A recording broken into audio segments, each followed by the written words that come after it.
Today we are celebrating the late Queen Jane.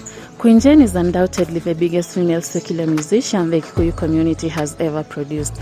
There is no mention of Kikuyu popular music without mentioning Queen Jane. The celebrated artist, whose real name was Jane Nyambura, was born in Murang'a County in the 60s. Jane started her music career in 1984 when she joined a group of entertainers campaigning for her maternal uncle, John Michuki, who was vying for Kangema parliamentary seat. Queen Jane's stature as the leading Kikuyu popular musician will remain etched in the memories of many fanatics of her benga beat. In her initial recordings, she would include the traditional folk form Mushungwa within her contemporary benga.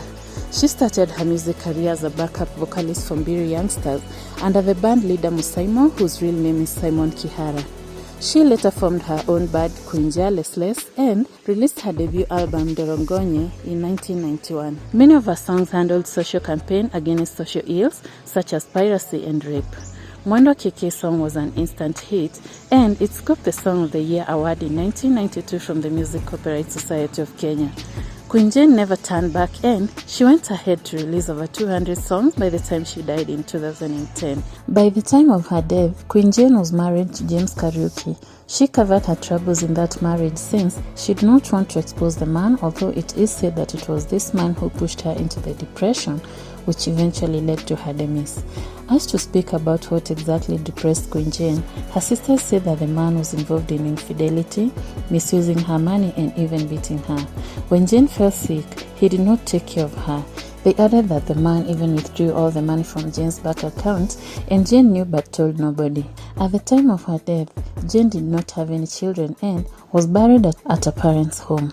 Kariuki, her then husband, had moved to a bigger court and obtained an order restraining his in-laws from interfering with his wife's remains at her maternal home. During this battle that lasted for more than 3 months, Kariuki informed the court that he married Nyambura in June 2001 under Kikuyu customary law and later solemnized the marriage in 2009 in a wedding ceremony presided over by Pastor JJ. However, the judge ruled in favor of the musician's family, noting that Pastor JJ Gitahi, who solemnized their union, had no capacity to officiate marriages as he was not legally registered, adding that the man, Kariuki, who claimed to be a husband, could only be called a friend to her. It is sad that this Benga queen was pushed on to an early grave by marital problems, but her legacy still lives on through her music.